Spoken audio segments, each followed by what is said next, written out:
Salut à tous et bienvenue dans ce nouvel épisode d'Actualité Football. Pour ce nouvel épisode, on décrypte toutes les infos et les rumeurs qui secouent le football européen. Au programme, nous parlons du dossier Rodri Hernandez qui prend maintenant fin du côté Barcelone. Aston Villa boucle pour Aaron Wan-Bissaka. Leipzig pense à revenir Christopher Nkunku. Arsenal passe à l'action pour Kenan Yildiz. Galatasaray prépare un énorme coup pour s'attaquer à Bruno Fernandes. Al Hilal passe à l'offensive pour Ollie Watkins et d'autres surprises, alors reste bien jusqu'à la fin et abonne-toi sur la chaîne. C'est parti avec Christopher Nkunku qui pourrait bien faire son grand retour au RB Leipzig. Poussé vers la sortie par l'AC Milan, l'attaquant français de 28 ans est actuellement au centre d'une bataille entre plusieurs clubs européens. Selon plusieurs informations, le RB Leipzig souhaite rapatrier Nkunku 4 ans après son départ. Le club allemand a déjà pris contact avec son entourage et étudie notamment la possibilité d'un prêt avec option d'achat. Milan, de son côté, est désormais ouvert à un départ et attend de voir quelle offre arrivera. Et Leipzig n'est pas seul. Le Borussia Dortmund et Newcastle sont également très intéressés et figureraient parmi les destinations les plus sérieuses pour le français. D'autres clubs, notamment en Arabie Saoudite et en MLS, surveillent aussi la situation, mais Nkunku privilégierait pour l'instant un nouveau projet en Europe afin de retrouver du temps de jeu et de la régularité. Pour rappel, Nkunku avait explosé au RB Leipzig entre 2019 et 2023, avec 70 buts et 56 passes décisives en 172 matchs sous le maillot allemand. Leipzig l'avait ensuite vendu à Chelsea pour environ 60 millions d'euros. Alors, après Chelsea puis Milan, Christopher Nkunku va-t-il retrouver le club où il est devenu une star ? La décision du Français pourrait tomber très prochainement. Et de l'autre côté, Al Hilal aurait trouvé un accord avec Aston Villa pour le transfert d'Ollie Watkins, l'attaquant anglais de 30 ans, pour un montant de 30 millions de livres sterling, soit environ 35 millions d'euros. Watkins devrait s'engager avec le club saoudien jusqu'en 2029, après avoir été fortement séduit par le projet et surtout par les conditions salariales proposées, qui pourraient lui permettre de plus que doubler son salaire. Pourtant, il y a encore quelques heures, Unai Emery affirmait clairement que son attaquant n'était pas à vendre. Mais la situation aurait évolué avec la volonté du joueur de rejoindre l'Arabie Saoudite. Al Hilal avait initialement ciblé Harry Kane et Victor Osimhen, mais les deux dossiers n'ont pas avancé comme espéré. Kane reste concentré sur son aventure au Bayern Munich, tandis qu'Osimhen ne serait pas particulièrement enthousiaste à l'idée de quitter l'Europe. Le club saoudien s'est donc tourné vers Watkins et aurait rapidement obtenu son accord sur les conditions personnelles. Après avoir déjà recruté Crescencio Summerville, Al Hilal veut continuer à renforcer son secteur offensif. Les discussions avec Aston Villa auraient donc permis de conclure un accord autour de 30 millions de livres. Si l'opération se confirme officiellement, Ollie Watkins s'apprête donc à quitter la Premier League pour rejoindre la Saudi Pro League.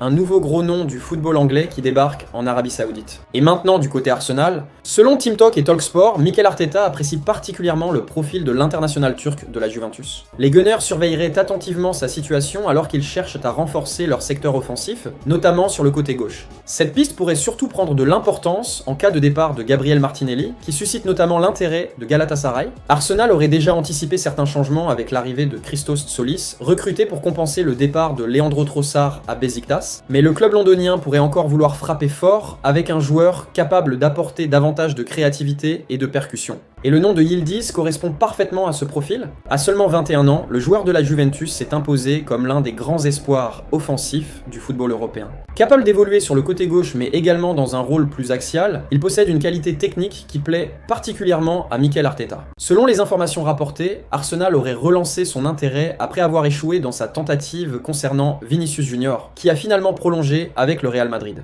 Mais évidemment, le principal obstacle reste le prix. La Juventus ne serait pas disposée à laisser partir facilement son jeune talent et réclamerait au moins 120 millions d'euros pour envisager un transfert. La situation est donc à surveiller, d'autant plus que certains rapports évoquent déjà l'arrivée de Kerim Alashbegovic à Turin, un jeune ailier qui pourrait offrir une solution supplémentaire à la Juventus. Pour l'instant, aucune offre officielle d'Arsenal n'est annoncée, mais le club londonien aurait clairement placé Yildiz dans son radar. Arsenal va-t-il passer de l'intérêt à une véritable offensive pour Kenan Yildiz ? La piste pourrait rapidement devenir l'un des dossiers chauds de cette fin de mercato. Restez connectés pour toutes les dernières informations mercato et n'oubliez pas de vous abonner à la chaîne. Et du côté Barcelone, c'est désormais officiel. Après plusieurs jours de négociations et de formalités administratives, le FC Barcelone et Manchester City ont signé tous les documents nécessaires au transfert de Rodri. Le milieu de terrain espagnol quitte donc Manchester City et fait son grand retour en Liga 7 ans après son départ de l'Atlético de Madrid. Selon les informations communiquées autour de l'opération, le transfert est estimé à environ 70 millions d'euros, avec une base de 60 millions d'euros fixes, auxquels peuvent s'ajouter plusieurs millions d'euros de bonus. Rodri s'est engagé avec le Barça pour 4 saisons jusqu'en juin 2030. Le Le club catalan réalise ainsi un énorme coup en attirant l'un des meilleurs milieux de terrain du monde. Ballon d'Or 2024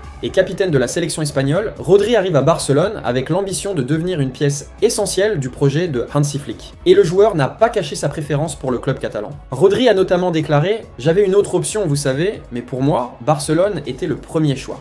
Autre élément important, Rodri a également évoqué son état physique après sa récente intervention au dos. Le milieu espagnol s'est montré rassurant et affirme être prêt à reprendre l'entraînement progressivement. Il portera le numéro 16 sous les couleurs du Barça et devrait rapidement commencer à travailler avec ses nouveaux coéquipiers. Cette arrivée est évidemment un énorme renfort pour l'entrejeu barcelonais. Avec Rodri, le Barça récupère un joueur capable de contrôler le rythme d'un match, de sécuriser son milieu et d'apporter énormément d'expérience au plus haut niveau. Et forcément, cette signature a une saveur particulière puisque Rodri était également courtisé par le Real Madrid. Mais au final, l'international espagnol a choisi le FC Barcelone. Le feuilleton est donc terminé. Rodri est officiellement blaugrana jusqu'en 2030. Alors, dites-moi en commentaire, sur 10, vous notez combien le recrutement de Rodri par le Barça? Et du côté Aston Villa, le latéral droit de West Ham va rejoindre le club d'Unai Emery après un accord définitif trouvé entre les différentes parties. Il ne reste plus que la traditionnelle officialisation pour valider définitivement l'opération. Selon les informations de Fabrizio Romano, Aston Villa et West Ham ont trouvé un accord pour un transfert sous la forme d'un prêt avec obligation d'achat. Le joueur a également donné son feu vert au projet de Villa et il est désormais autorisé à passer sa visite médicale dans les prochaines heures. Cette arrivée vient répondre à un besoin clairement identifié par Unai Emery. Le technicien espagnol souhaitait renforcer le poste de latéral droit et apporter davantage de concurrence à Matty Cash. Avec son expérience de la Premier League, Wan-Bissaka représente donc un renfort particulièrement intéressant pour Aston Villa. Le dossier avait pourtant connu un premier coup d'arrêt. West Ham avait initialement refusé une approche sous forme de prêt, puisque le club souhaitait privilégier un départ permettant de récupérer immédiatement des liquidités après sa relégation en Championship. Les Hammers évaluaient alors leurs défenseurs autour de 25 millions de livres, soit environ 30 millions d'euros. Mais Aston Villa a finalement réussi à faire avancer les négociations et à trouver une formule acceptable pour toutes les parties.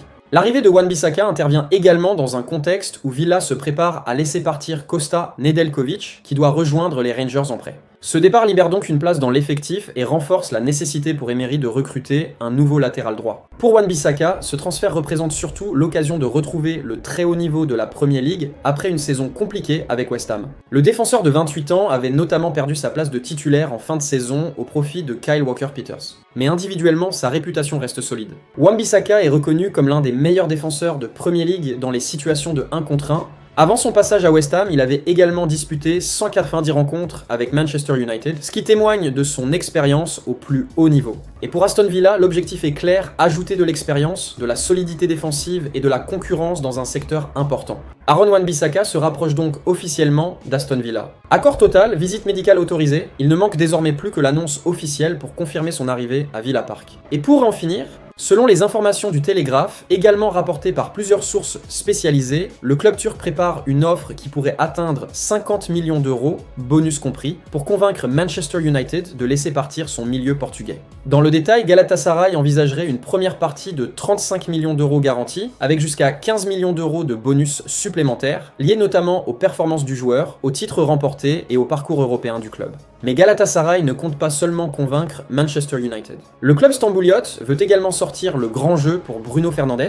À 31 ans, le Portugais pourrait se voir proposer un contrat de 4 ans avec un salaire estimé à environ 21 millions d'euros net par saison, accompagné d'une prime à la signature de 4 millions d'euros. Une proposition financière particulièrement importante qui permettrait quasiment à Fernandes de doubler ses revenus nets actuels. Mais malgré cette offensive XXL, Manchester United reste catégorique. Bruno Fernandes est considéré comme intransférable. Les dirigeants mancuniens, tout comme Michael Carrick, considèrent leur capitaine comme un élément central du projet sportif. L'objectif est donc de construire l'équipe autour de lui et non de profiter de sa situation contractuelle pour réaliser une grosse vente. De son côté, Bruno Fernandes aurait également une préférence claire, continuer son aventure à Manchester United. Le Portugais a déjà refusé par le passé des propositions extrêmement lucratives venues notamment du Moyen-Orient, privilégiant la poursuite de sa carrière au plus haut niveau européen. Le contexte reste néanmoins intéressant. Fernandes entre dans les derniers du mois de son contrat actuel, avec une année supplémentaire en option, et l'absence de prolongation définitive laisse forcément une porte ouverte aux spéculations.